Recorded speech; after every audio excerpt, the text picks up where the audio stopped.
여러분은 지금 머니투데이 방송과 함께하고 계십니다. 아침 방송의 송출이 다소 원활하지 못한 점 여러분들께 양해 말씀드립니다. 더 좋은 품질의 방송으로 여러분들께 보답을 하겠습니다. 자, ECB가 통화정책회의를 열었는데요. 양적 완화를 유지하기로 결정했습니다. 이 초저금리를 유지하겠다라고 밝혔는데 이렇게 보면 FOMC와 비슷한 상황으로 가겠다라는 겁니다. 뉴스앤브리핑 김종효 연구위원과 함께하겠습니다. 안녕하십니까? 안녕하십니까? 네, FOMC에 더불어서 그 다음날 바로 ECB 통화정책회의가 있었는데 어떠한 결과가 도출됐습니까? 네, 기존의 정책을 유지하는 방향으로 가기로 했는데요. 그 이유가 지표가 지금 괜찮게 나오고 있기 때문이죠. 영국도 대부분 지표가 개선되고 있는 모습이고요. 최근 유로존 지표도 개선되고 있고 발표된 PMI 같은 경우에도 50을 넘어섬으로써 전반적으로 유럽 경제 지표가 개선되고 있다는 측면. 그렇지만 유로존의 전반적인 흐름은 아직 약하기 때문에 기존의 정책을 그대로 유지하겠다라는 얘기를 했습니다. 그리고 드라기 총재가 지난달에 포워드 가이던스를 얘기를 했죠. 그래서 아마 미국처럼 어떤 특정한 지표의 흐름을 얘기하지 않을까 생각했습니다만 아직까지 드라기 총재는 그런 것들은 제시하지 않았고요. 그냥 기존 정책의 흐름을 그대로 유지하는 것이 일종의 포워드 가이던스로 제시가 되고 있습니다.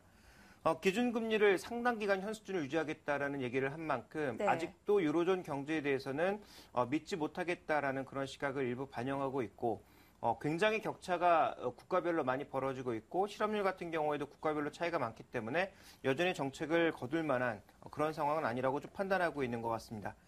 실제적으로 지표를 살펴보시면 유로존의 PMI는 50을 돌파했죠. 2년 만의 일인데요. 경기의 확장이 어느 정도 나타나고 있다는 것. 그리고 현재 지금 나타나고 있는 회복세는 독일도 회복되고 있는 것이지만 가장 문제 국가로 꼽혔던 픽스 국가들 중심으로 회복이 나타나고 있다는 것에서 시장이 좀 안도를 하고 있는 모습이고요. 대신 이제 현재 시장에서 주목해 볼 만한 포인트는 유로화가 하락했다라는 점입니다. 그동안 이런 호재를 미리 선반영했기 때문에 이제 오늘 유로화는 1.32 라인까지 좀 주저앉는 모습이었고요. 달러는 오히려 강세를 보이는 모습으로 나타났었고 현재 BOE와 ECB가 어느 정도 예상된 결과를 내놓은 만큼 시장에 미치는 영향은 아주 파격적으로 상승 모멘텀을 얻기에는 조금 부족함이 있다. 그렇지만 지표가 꾸준하게 개선된다면 또 물가가 빠르게 올라가지 않는다면 현재 구간의 정책의 변동성은 크게 나타나지 않을 것으로 보여지고 있습니다만 현재 구간에서는 가장 중요하게 살펴봐야 되는 것이 유로화 흐름이 아닌가라고 판단하고 있습니다. 그래서 유로화의 추가 강세가 제한되면서 달러가 강세로 흐름으로 간다면 여전히 선진국을 선호하는 분위기는 쉽게 바뀌지 않을 것 같고요. 오늘 또 의미 있는 뉴스 중에 하나가 골드만삭스에서는 유로존 투자를 앞으로 확대해 나가겠다라는 네. 얘기를 하고 있죠. 그래서 이머징 쪽에 좀 더 관심을 가지기보단 여전히 선진국 쪽에 관심이 많이 기울어져 있는 투자은행들의 전반적인 분위기도 오늘의 뉴스 속에서 우리가 찾아볼 수 있는 중요한 시사점이다라고 볼 수가 있습니다. 네, 여전히 선진국 시장에 좀 더 투자 선호가 활성화된다는 것을 확인할 수가 있었고요. 이 유로존에 두 가지 호재가 있었습니다. 지표도 개선되고 그리고 지금까지의 경기 부양 역시 기조를 바꾸지 않고 계속 해 나가겠다라는 것입니다.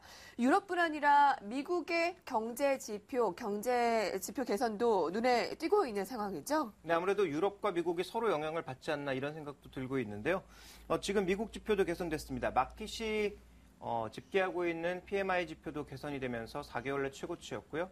그리고 ISM 제조업 지수 같은 경우에는 또 2년 내 최고치를 보이면서 빠르게 개선되는 모습이었는데요.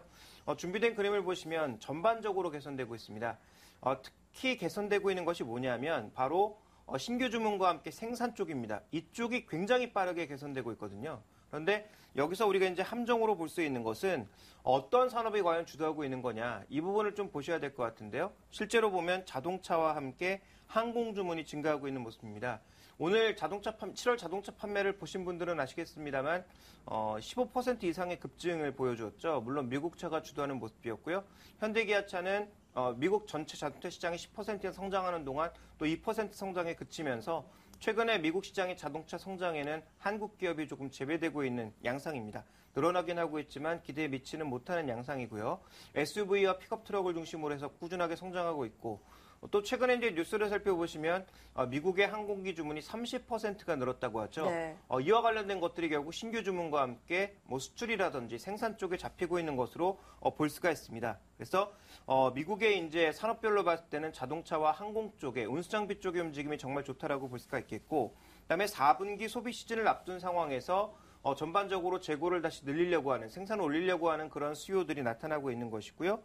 수입 증가가 나타나고 있는 것이 눈에 띄다 보니까 아무래도 이제 미국 시장 쪽에서도 내수 활성화가 나타날 가능성, 그렇다면 작년에 물가가 그렇게 높지 않았기 때문에 기저효과에 따른 물가 상승이 강하게 나타날지 여부도 이제는 좀 체크를 해봐야 되지 않나, 이렇게 판단이 되고 있습니다. 네, 서로 영향을 받고 있는 걸까요? 어제 아시아부터 시작이 됐습니다. 이 중국의 PMI가 개선된 모습을 나타내면서 아시아 증시가 일제히 동반을 나타냈고 바로 이 유로존과 미국의 경제 지표까지도 활성화가 되는 모습이었는데요.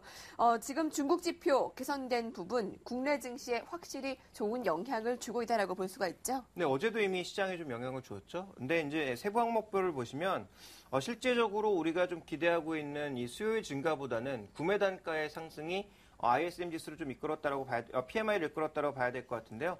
준비된 그림을 보시면 항목별로 구매 단가가 가장 많이 올라가는 모습이었고 주문 잔고나 신규 수출 주문 이런 것들이 증가하면서 지표의 내용은 나쁘지 않았다라고 볼 수가 있습니다. 그런데 이제 중요한 건 뭐냐면 지금 이 국가통계국 지표는 국영기업들 40개를 중심으로 집계를 하는 거고요.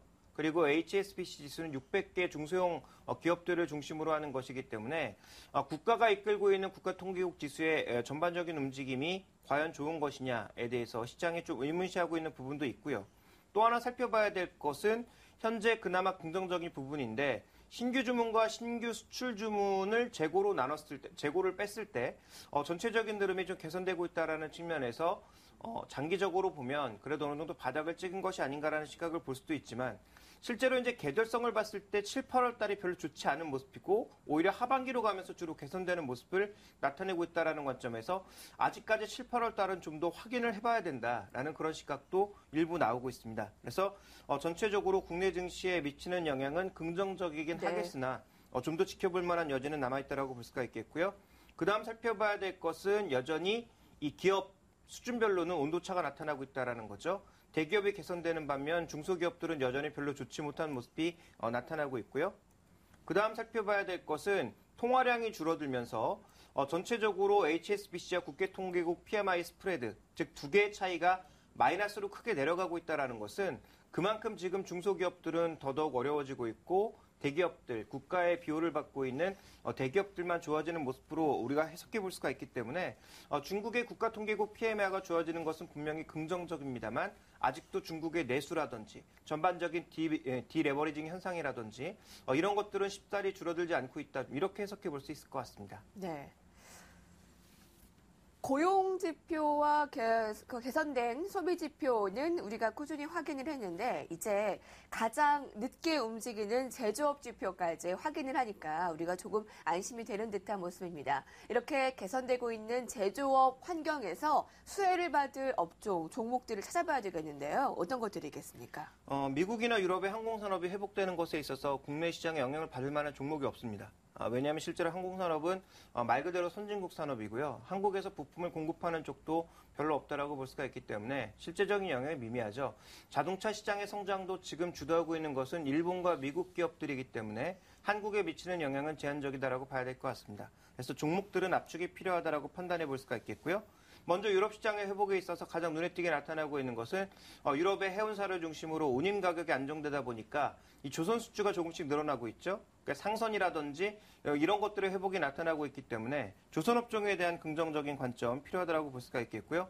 또 유럽 자동차 시장 쪽에서 현대기아차 이외에 부품을 납품하고 있는 그런 기업들, 성화이텍 같은 기업들도 유럽 시장의 현대기아차의 성장에 어느 정도 기인하고 있는 것으로 봤을 때 이런 기업들이 좀 그나마 수혜를 받을 수 있다고 판단하고 있습니다. 자, 미국의 제조업은 말씀드렸다시피 자동차와 항공주의 상승으로 우리가 이해해 볼 수 있을 것 같은데 이쪽에 이제 연관되어 있는 종목은 굳이 꼽자면 항공 쪽에서는 한국항공우주 정도. 그렇지만 연관도는 굉장히 낮다라고 봐야 될 것 같고요.